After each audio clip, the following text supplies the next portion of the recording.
Hello बच्चों, welcome again. तो बच्चों, पिछली जो हमारी वीडियो थी वो एनसीपी पे थी। सॉरी, मैंने तुम्हें कहा था कि मैं कल ही डायग्नोस की वीडियो डाल दूँगी, लेकिन मैं नहीं डाल पाई, मैं कहीं बिज़ी थी। तो बच्चों, एक तो कुछ बातें हैं। पहले तो कि तुम जो बोल रहे थे कि दीदी हमें पेपर्स प्रोवाइड करवा दो, तो वो मैं प्रोवाइड करवा रही हूँ। मैंने डाल दिए वेबसाइट पे, मैं नीचे डिस्क्रिप्शन में लिंक दे दूँगी। पहले मैंने फंडा का पेपर डाला है, तो मैं तुम्हें पहले फंडामेंटल की तैयारी करवा रही हूँ अभी एग्ज़ाम के लिए। उसके बाद हम दूसरे जो सब्जेक्ट्स हैं उनको देखेंगे। पहले फंडामेंटल करवा रही हूँ। मैंने तुम्हें उस दिन 15 नंबर का क्वेश्चन कराया था कि एनसीपी 15 मार्क्स में आता है। अब आज मैं करवा रही हूँ कि तुम्हें डायग्नोसिस कैसे बनाने हैं। ये आता है 7 से 8 नंबर का क्वेश्चन, ठीक है। तो ये कितने मार्क्स का हो गया, ऐसे तैयारी करवाऊँगी मैं तुम्हें। अगली वीडियो जो हमारी होगी वो प्रोसीजर के ऊपर होगी कि तुम प्रोसीजर कैसे बनाओगे। प्रोसीजर आते हैं 15 मार्क्स के, आराम से प्रोसीजर आ जाते हैं फर्स्ट ईयर में। तो मैंने तुम्हें क्या कहा था, पहली बात तो फंडामेंटल कवर करवा रही हूँ मैं, तो तुम साथ साथ करते चलना, ठीक है। दूसरी बात, एक बच्चे पूछ रहे कि दीदी पेपर कैंसिल हो जाएंगे क्या हमारे। बच्चे, तुम्हारे पेपर कभी कैंसिल नहीं हो सकते, तुम मेडिकल लाइन से हो, ये मत भूलो। और दूसरी बात, ये जो एग्ज़ाम कैंसिल हुए ये उन बच्चों के हुए हैं जिनका जून में एग्ज़ाम उनके हो जाते थे, और अब जैसे कोविड की वजह से उनके एग्ज़ाम नहीं हुए हैं। हमारे एग्ज़ाम अगस्त में ही होते हैं और अगस्त में ही होंगे, पक्का श्योर है। फर्स्ट वीक में या सेकेंड वीक में एग्ज़ाम होंगे, तो तुम लोग प्रिपेयर हो जाओ। और मैं करवा ही रही हूँ साथ साथ। इसके अलावा कुछ डाउट था बच्चों तुम्हें एनसीपी में कि दीदी एनसीपी अगर हम प्रैक्टिकल में बैठेंगे तो ऐसे ही बनाएंगे क्या।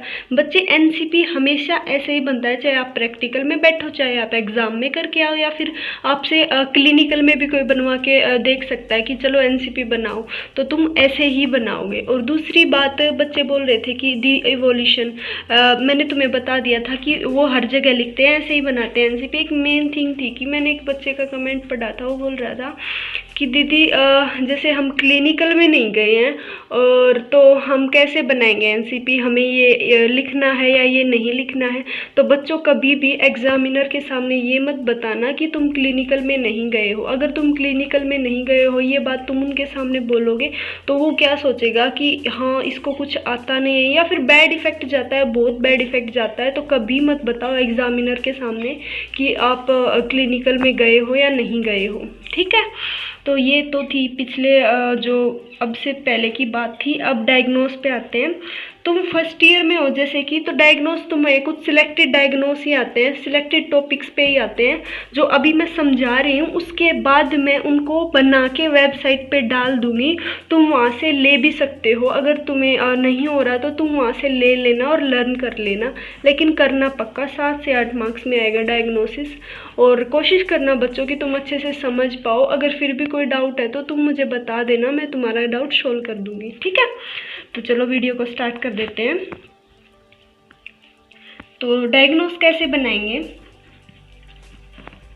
इसको बनाने के लिए काफ़ी सारे रूल्स होते हैं, काफ़ी कुछ होता है बच्चों। जैसे काफ़ी सारे वर्ड्स का यूज़ किया जाता है। मैं तुम्हें एक एग्जांपल देती हूँ कि हार्ट अटैक है। सबको पता है हार्ट अटैक क्या होता है, ये तो कॉमन सी बात है। हार्ट अटैक होता है कि पेशेंट को जब हमारे हार्ट को ऑक्सीजन नहीं मिलती, ठीक है। मैं तुम्हें ये बता रही हूँ खुद से, लेकिन जब तुम आगे पढ़ोगे तो तुम्हें पता चल जाएगा कि हार्ट अटैक में क्या क्या कंडीशन होती है। हार्ट अटैक में हमारा जो हार्ट होता है उस तक ऑक्सीजन नहीं जा पाती, ठीक है। तो तुम्हें पता है हार्ट अटैक में क्या क्या, पहले क्या करेंगे हम, असेसमेंट करेंगे पेशेंट की, पेशेंट को पता लगाएंगे कि उसको क्या क्या प्रॉब्लम है। तो हार्ट अटैक वाले पेशेंट के पास जाएंगे, वो क्या बोलेगा कि जी मेरे तो चेस्ट में दर्द है, चेस्ट पेन है मेरे को, ठीक है। उसके बाद मुझे सांस नहीं आ रही, तो उसको क्या बोलते हैं, डिफ़िकल्टी इन ब्रीथिंग, ठीक है।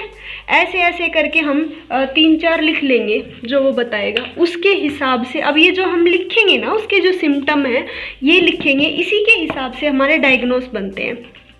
अब देखो, अब इसके सामने क्या लगता है, ऐसे बनाना है। जैसे मुझे ये पता चल गया कि पेशेंट को सांस नहीं आ रही, उसके भाई चेस्ट पेन भी है, उसको सांस नहीं आ रही, उसको नोजिया हो रहा है, ठीक है, उसको वोमिटिंग हो रही है, ठीक है। ऐसे कुछ काफ़ी सारे होते हैं, उसको हाइपरटेंशन भी होती है, ये होता है हार्ट अटैक के पेशेंट में। मैं तुम्हें इसमें नहीं घुसाऊंगी, मेरा मेन मोटिव है डायग्नोसिस समझाना है। इसमें तुम कैसे करोगे कि जैसे डिफ़िकल्टी इन ब्रीदिंग है तो तुम्हें कैसे बनाना है कि सांस लेने में प्रॉब्लम है, तो कैसे बनाओगे स्टार्टिंग से, डिफ़िकल्टी इन ब्रीदिंग।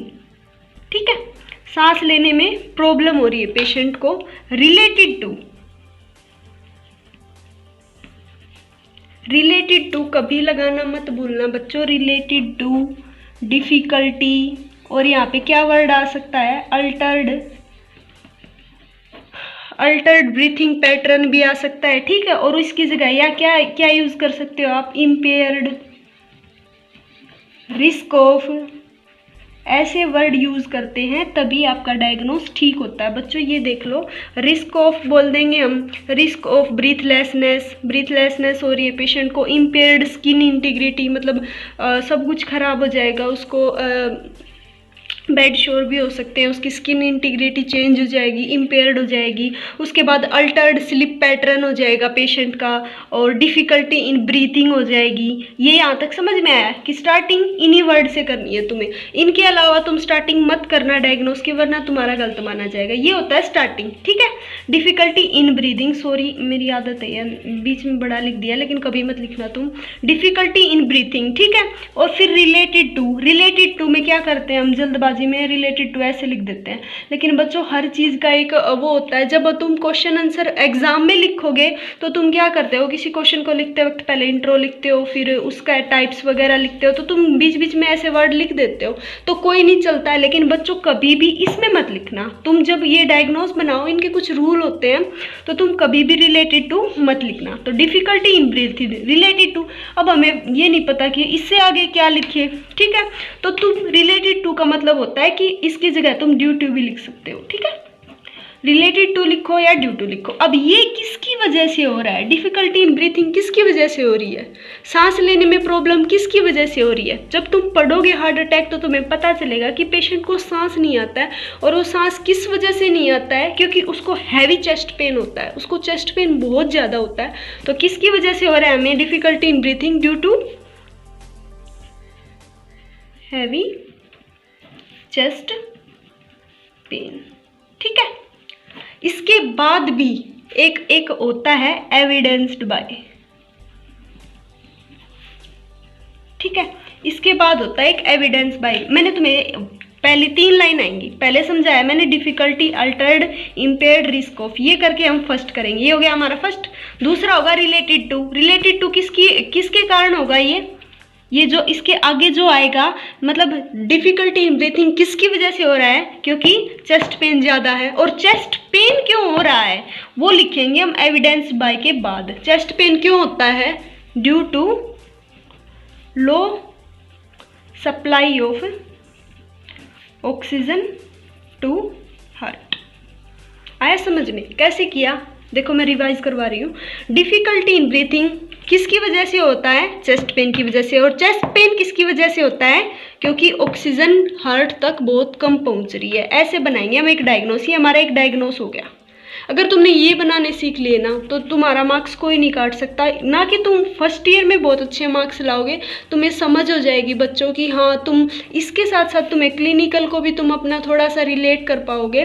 ठीक है, तो तुमने ये सीख लिया तो तुम आराम से पूरे जब 4 साल करोगे तो तुम्हें कोई भी दिक्कत नहीं आएगी।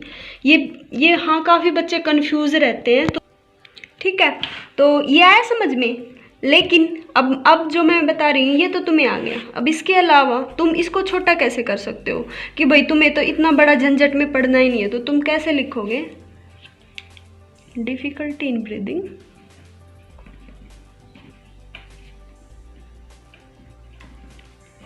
Related to heavy chest pain. बस इसके बाद तुम एविडेंस बाय रहने देना। तुम फर्स्ट ईयर में हो, तुम एविडेंस बाय मत लिखना, तुम बस इसको इतना छोटा ही बना देना, तुम्हारा बिल्कुल ठीक है ये। ठीक है, अब एक एग्जांपल मैं और देती हूँ। जैसे कि तुम्हें डायरिया है,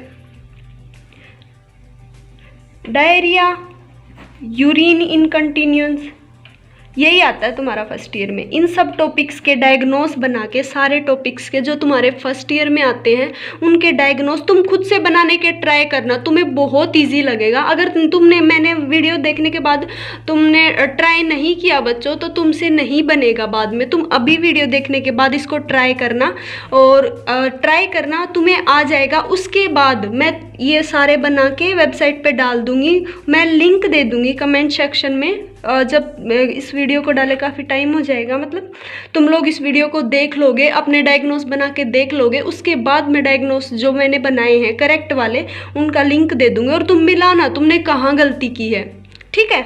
ऐसे करके तुम सीख जाओगे, और ये तो बहुत इजी काम है। तो इसके ये सब सीखने के बाद तुम्हारा ये 15 + 8 मार्क्स का कंप्लीट हो जाएगा फंडामेंटल, ठीक है। ये जो 2 मार्क्स, ये दो क्वेश्चन हर साल के पेपर्स में आते हैं। मैंने जैसे पेपर्स अभी अपलोड कर दिए तो तुम्हें पता भी चल जाएगा, ठीक है। तो मैं इस बात पे आ रही थी कि एक एग्जांपल हम और ले लेते हैं। एक तो डायरिया का होता है, एक यूरिन इनकंटिन्यूअस होता है, किसी का भी ले लो। डायरिया में क्या होता है, क्या क्या पॉसिबिलिटी होती है डायरिया में। किसी पेशेंट को बार बार डायरिया आ रहा है, पहली बात तो उसमें वाटर की कमी हो जाएगी बॉडी में, ठीक है। तो जैसे कि अब तुम फर्स्ट ईयर में हो, तुम्हें ज़्यादा पता नहीं है, तुम क्लिनिकल भी नहीं गए हो, तो तुम्हें तो यही पता है कि भाई पानी की कमी हो जाएगी बॉडी में, और क्या हो जाएगा। तो इसको जो पानी की कमी को हम है ना, कभी भी पानी की कमी ऐसे नहीं बोलेंगे, इसको बोलेंगे हम फ्लूइड एंड इलेक्ट्रोलाइट इम्बैलेंस,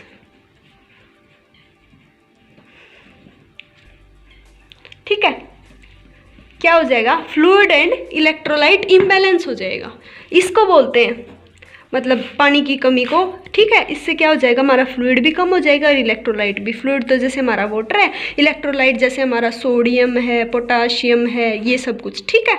ये हो जाएगा। और क्या हो जाता है भाई, पेशेंट बार बार जा रहा है तो उसका स्लीप पैटर्न भी अल्टर्ड होगा, ठीक है।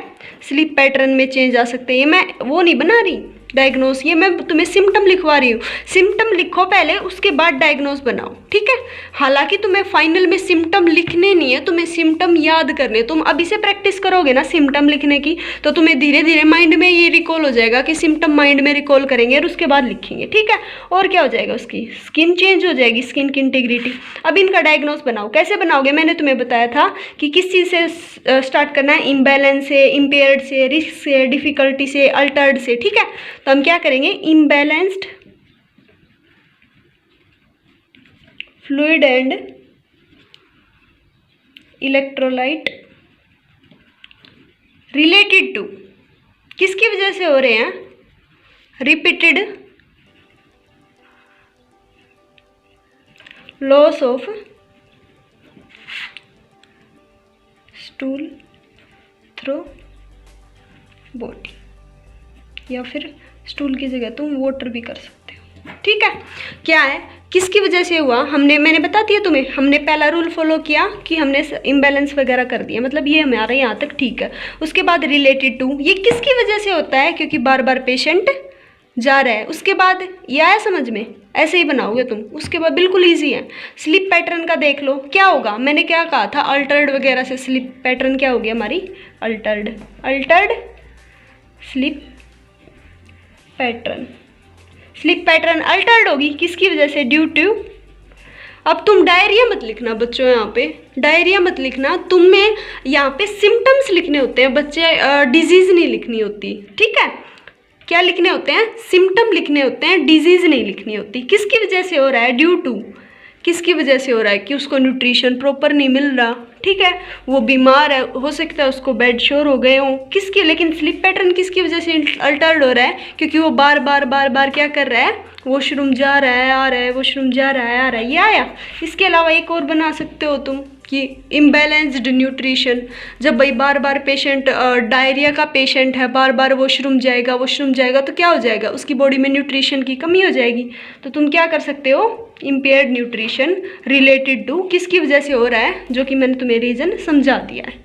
आया समझ में, ये बिल्कुल इजी है। तुम ऐसे ही यूरिन इनकंटिन्यूस का बना सकते हो कि पेशेंट को यूरिन इनकंटिन्यूस होता है कि मतलब पूरा यूरिन आउट ना होना, थोड़ा सा यूरिन पास आउट होना, ठीक है। ये काफ़ी सारी वजह से हो सकता है। तुम्हें क्या करना है, इसका सिम्टम देखना, तुम्हें वजह नहीं देखनी, तुम्हें सिम्टम देखना है कि पेशेंट को क्या क्या हो जाएगा। यूरिन रिटेंशन हो जाएगा, ठीक है। तो कैसे बनाओगे, retention of urine due to या फिर रिलेटेड टू किसकी वजह से हो रहा है यूरिन रिटेंशन, क्योंकि हमारा यूरिन पास आउट नहीं हो रहा। ऐसे बनते हैं डायग्नोस। आई होप तुम बना लोगे बच्चों, और तुम्हें जो डाउट है वो तुम मुझे बताना कमेंट सेक्शन में, और तुम ज़रूर बनाना, वीडियो देखने के बाद बना के ज़रूर देखना और उसके साथ मिला लेना तुम ज़्यादा, और अपने एग्ज़ाम्स की तैयारी शुरू कर दो। वैसे तो मैं तुम्हारी करवा दूंगी एग्ज़ाम्स की तैयारी, आज के बाद डेली मैं तुम्हारी वीडियो डाल दिया करूँगी इवनिंग में, और आराम से मैं तुम्हारी तैयारी करवा दूँगी बच्चों। लेकिन तुम्हें भी कुछ थोड़ा बहुत खुद से पढ़ना पड़ेगा। तो फिर यही है। और बच्चों थोड़ा शेयर कर दिया करो वीडियो को, और अगर पसंद आए तो लाइक भी कर दिया करो। Thank you.